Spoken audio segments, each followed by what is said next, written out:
Hi, my name is Ashley Garcia, and I'm going to be working or discussing zone of proximal development.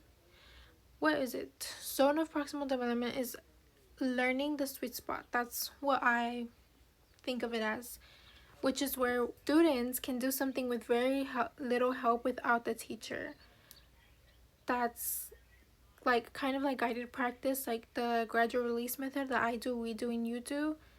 It's an evidence-based strategy that is used in classrooms that will help me see which students need more scaffolding and which students don't.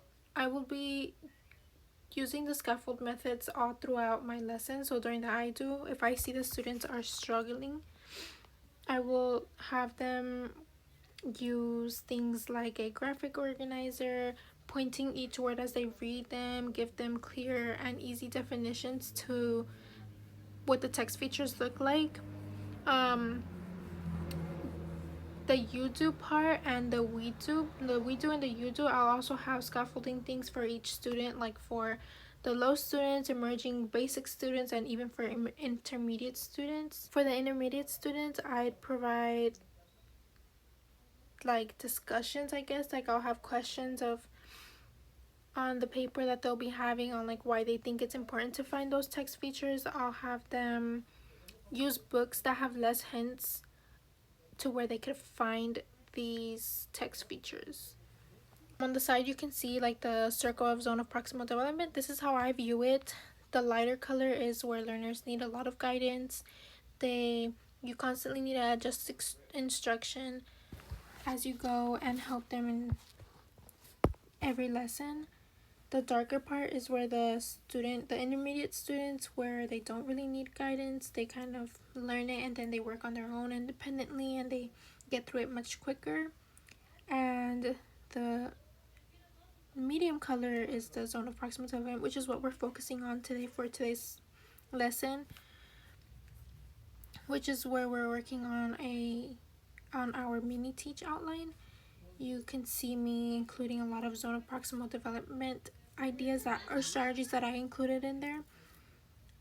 And to me, that's watching every student. Like for example, in the I do, I'm explain them how we're gonna do it and everything, and then once we get into the we do, if I see that students were struggling during the I do, I will use scaffolding to help them during the guided practice.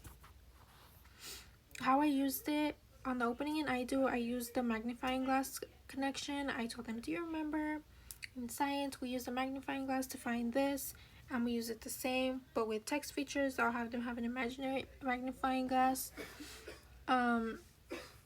During the I do, I'd have think alouds. Like I'd say things like, I noticed this word is bolded, it might be something important. Or I'd say, let's take out our magnifying glass and help me find the caption, things like that. For the we do, I'd give students prompts to support them, and I'd even invite students to volunteer to come up to have their imaginary magnifying glass and help me look for the bolded word or the caption or the subheading. For the you do part, I do the same thing. My goal is to have students demonstrate their understanding on their own, so I would want them to show me that they can do it on their own. And if they can't, that's where I include the scaffolding that I was mentioning earlier. I have them either use a highlighter, their pencil, or a magnifying glass. They can even use a color pencil to circle or color in the words or the caption, bolded word, or subheading or title that they are finding.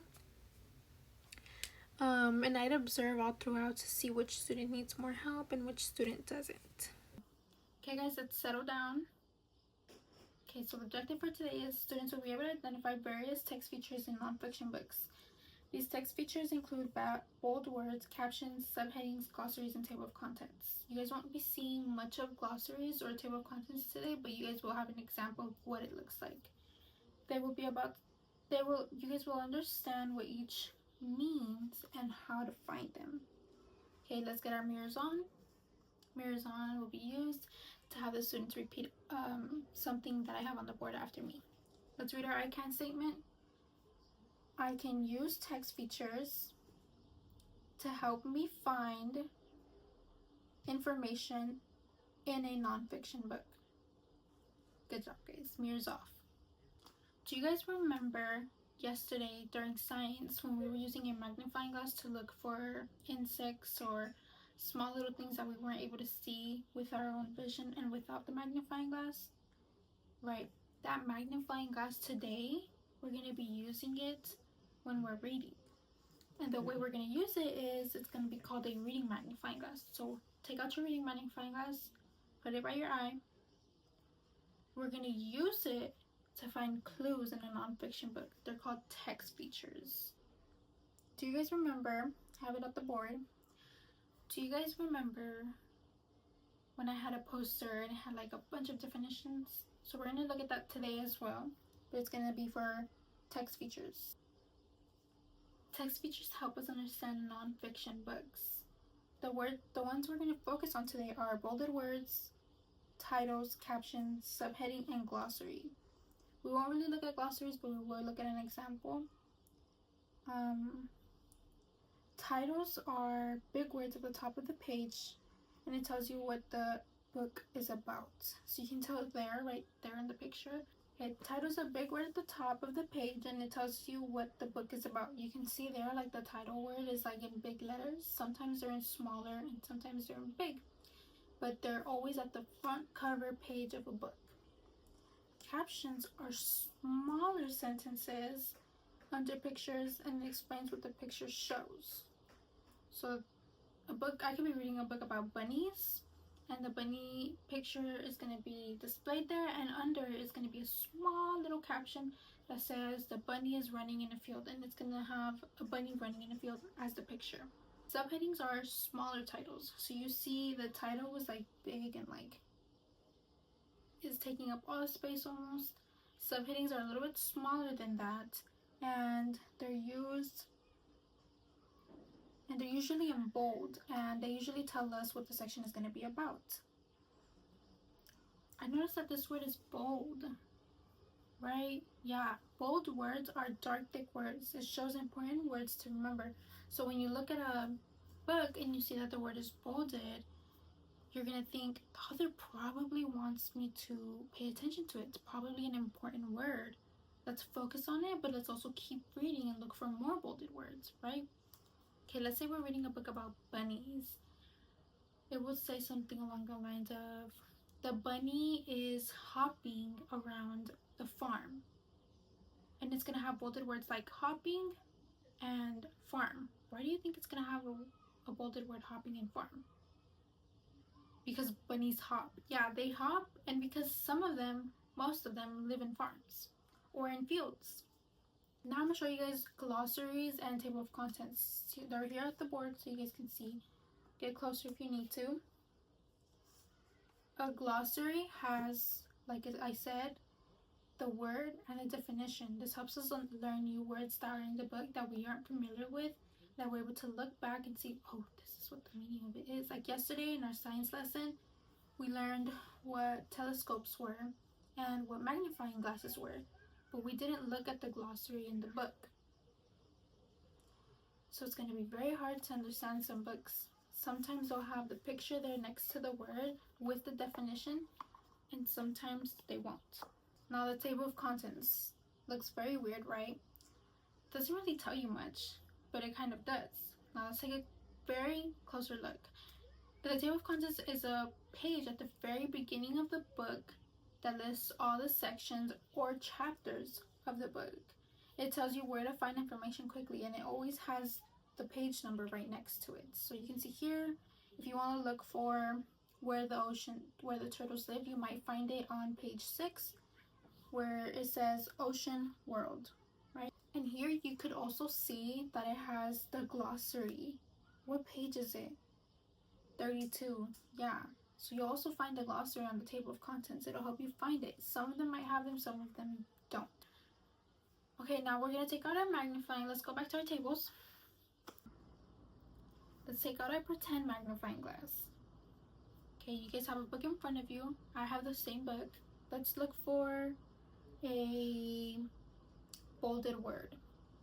During this part, I'd have the students all look for a bolded word with an imaginary magnifying glass, and I'd be working it with them. I'd have it presenting on the board for them to see as well, just in case they need extra help. It is guided practice, so I will be showing them as we go. And I would have students volunteer to come up, and I'd have students shout out their responses and give me a bolded word that they found. Did you guys find the bolded word? Can someone tell me what bolded word that you guys found? Okay, let's see. Table 2, tell me what word. What word? Good job. That is a good word. Okay, let's go to the next page. Can you guys find the caption? I'm gonna look for it too. Oh, I found mine. Did you guys find yours? I'm gonna show you guys mine, and if we have the same thing, I'll have you guys put thumbs up. If we don't, put thumbs to the side. Okay, ready? Okay. Okay. Okay, let's flip the next page.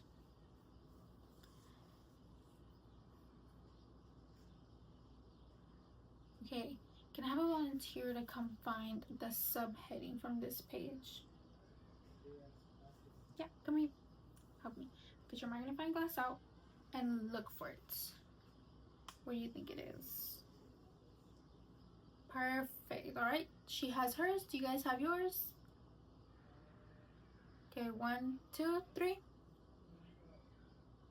Do we have the same thing? Perfect. We all got the same thing. It's a lot easier. And what does the subheading tell us? What this section is about? Good, guys. Okay, now it's your turn. I'm gonna pass out a paper, and I want you guys to take out your magnifying glass or your highlighter or your pencil, and I want you guys to circle as many text features that you can find, okay? In this 2-page. It's only 2 pages, so it should be quick. You guys are gonna get 5 minutes to do it, and I'm gonna put a timer on the board so that way you guys know once the timer is up. I'll also be walking around to help you guys if you guys need extra help, okay? Raise your hand for more help, or if you have any questions.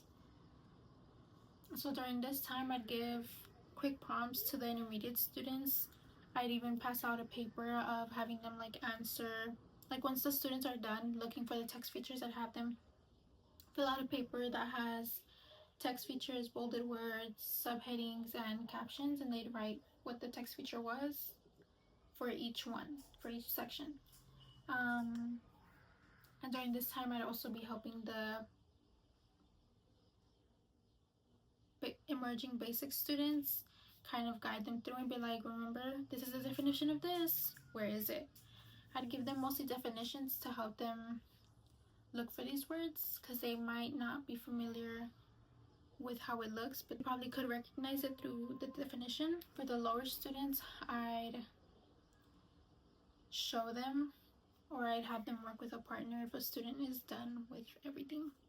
And for the basic and low students, I'd have them look at this again, and I'd have them look at the title, the bolded words, the captions, the subheading, and what it should look like on their book. Okay, 5 minutes are up, guys. Let's come back. Okay, if you feel confident, give me on go. I'm gonna have you guys give me a thumbs up if you guys feel confident in what text features are and how you can find them. A side thumbs up, a side thumb, and a side one if you're like, I know what it means, but I still need help. Or a thumbs down if you don't understand what it is. Okay. Okay. Who found something in the page that you needed help before, but you don't know? Good. That's good, guys. I'm really glad. Okay, we're going to look back at the icon statement. So mirrors on again. I can use text features to help me find information in a non-fiction book. Mirrors down. Next time you read a story, instructions, or even a recipe, like to food, use your magnifying glass skills to find clues that help you understand how to, let's say for you're baking something and you're looking through a baking book and you're learning how to bake cookies. Use your magnifying glass to help you look for the clues to help you understand how to bake the cookies. Or if you're reading another nonfiction book, use your magnifying glass to find these bolded words that are important words, or the subheadings, or even the glossary in the table of contents. Okay guys, let's move forward to the next lesson. Let's take out our math books.